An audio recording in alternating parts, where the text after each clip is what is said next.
Muchas gracias, Blanca, buenos días a todos y bueno, un orgullo recibirlos en este teatro y en mi querida ciudad de San Carlos.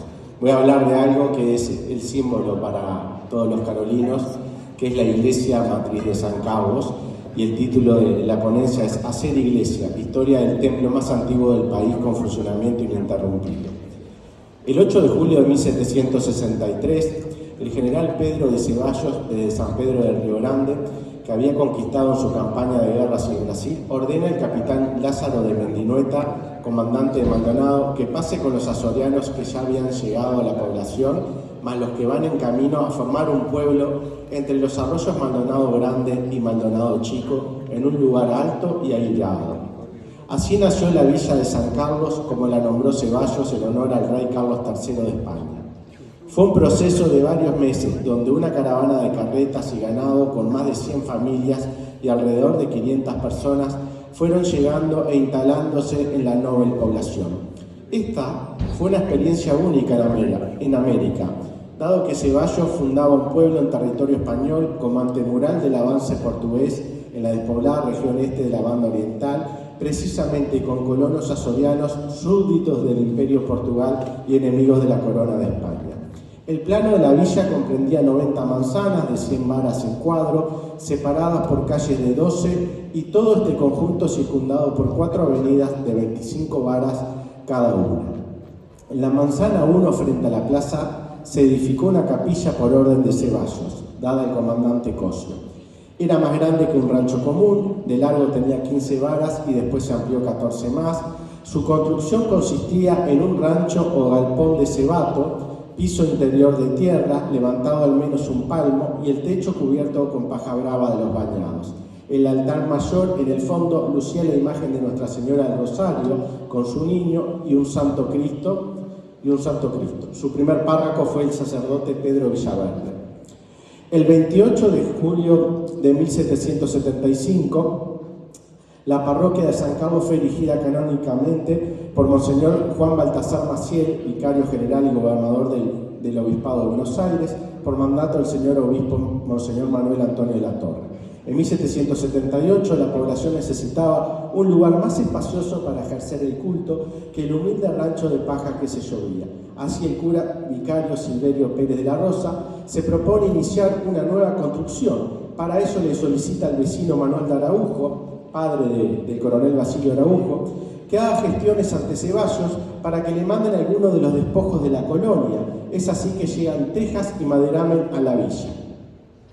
En 1780 se define la jurisdicción del curato de la iglesia de San Carlos. Ese mismo año llegan a la villa 22 familias asturianas y gallegas.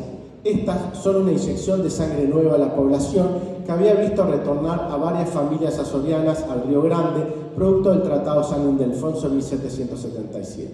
En 1781 llega a la villa de San Carlos el cura gallego Manuel Amenedo Montenegro, nombrado con el cargo de cura, vicario foráneo y juez eclesiástico de esta parroquia, y su extensa jurisdicción que llegaba hasta el Cebollatí, Chuy, Fuerte San Miguel, Fortaleza Santa Teresa y hasta la barra del arroyo de Maldonado.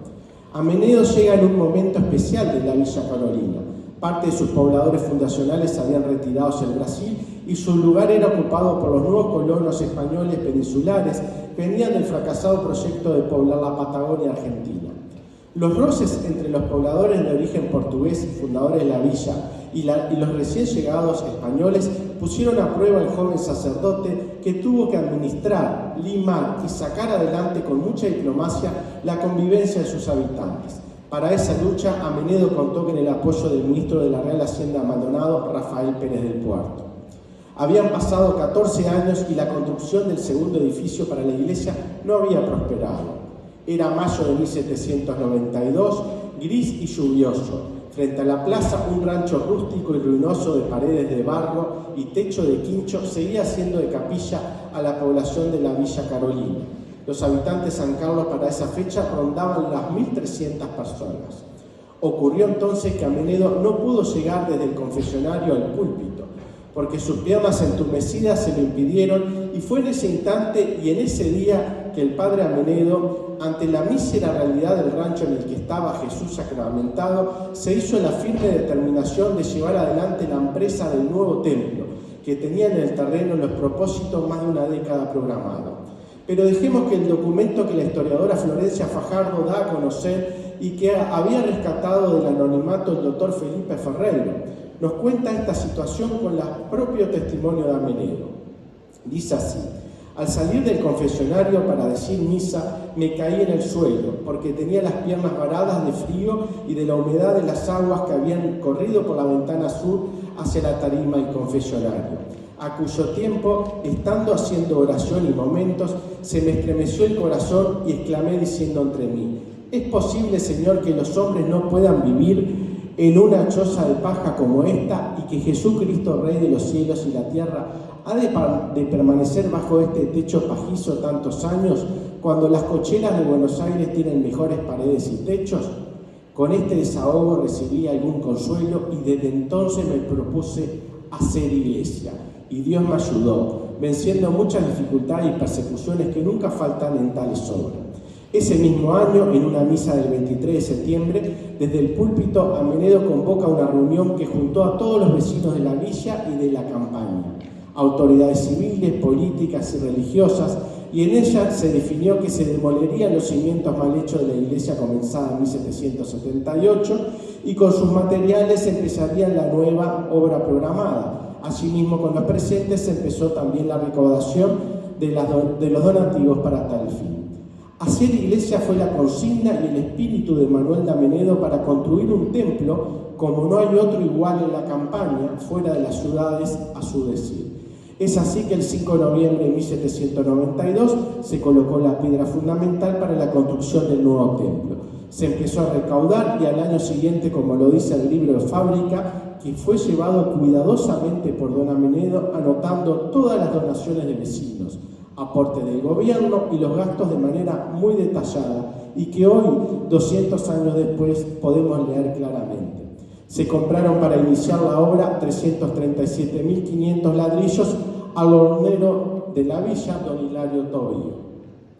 Dice Carlos Seijos, se eligió para la construcción un estilo romano, cuyo tipo es la iglesia de Santa María del siglo IX de España. Su planta es una cruz latina, cuyos brazos la forman las dependencias del edificio. Sus muros son de ladrillos y llevan en el interior arcos ornamentales sobredosados o independientes entre sí. La cubierta es una bóveda de medio punto, la altura hasta la cruz es de 25 metros y el largo interior de la nave 31 metros por 7,2 metros de ancho.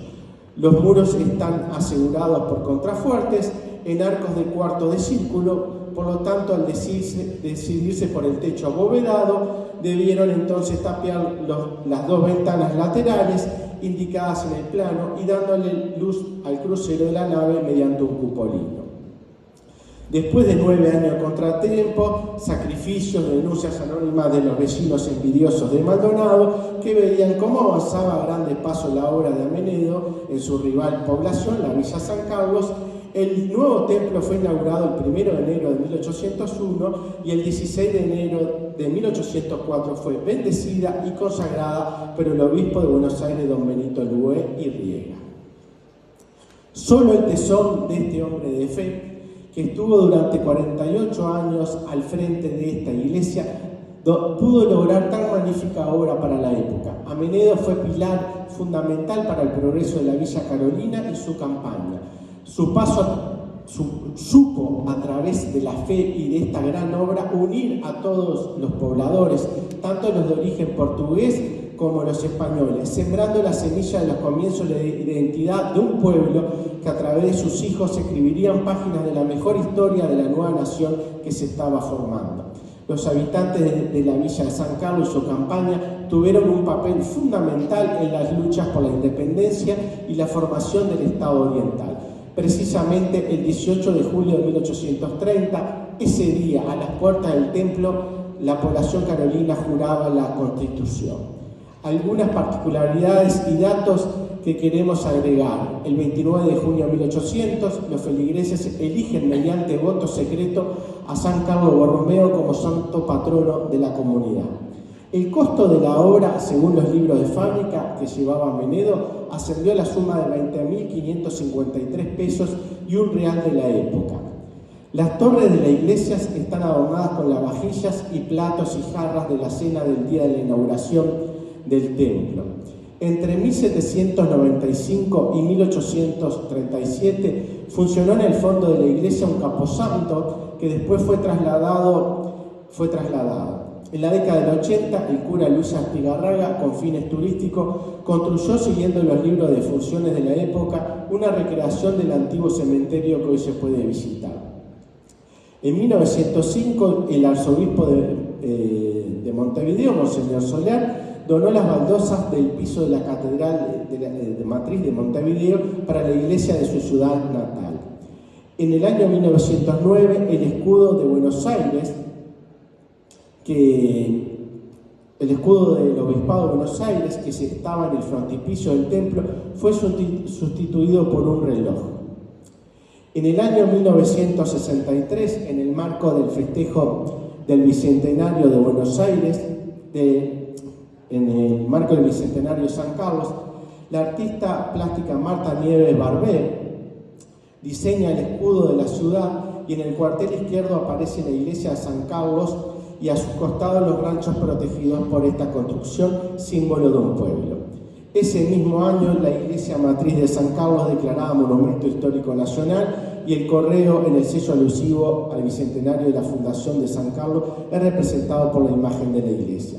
La doctora Florencia Fajardo Terán se expresa así ante tal declaración: nuestro templo, el colonial y hermoso templo, es ya en adecuada y oportuna hora monumento nacional. Monumento nacional por el valor arquitectónico, por las fuerzas que lo hicieron posible, por la trascendencia de la labor e historia que él encarna. Nuestra iglesia es monumento nacional.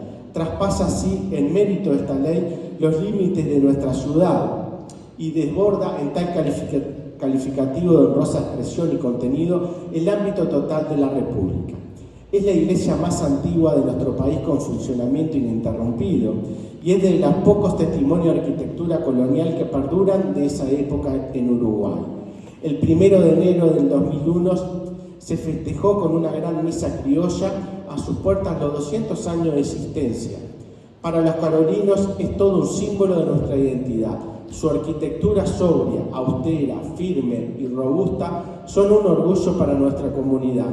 Este templo nos recuerda permanentemente el sacrificio de nuestros antepasados fundadores que nos legaron este maravilloso edificio que perdura en el tiempo y, al decir de Menedo, como no hay otro igual en la campaña fuera de las ciudades. Muchas gracias por su atención. Muchísimas gracias, Andrés de León, por esta disertación.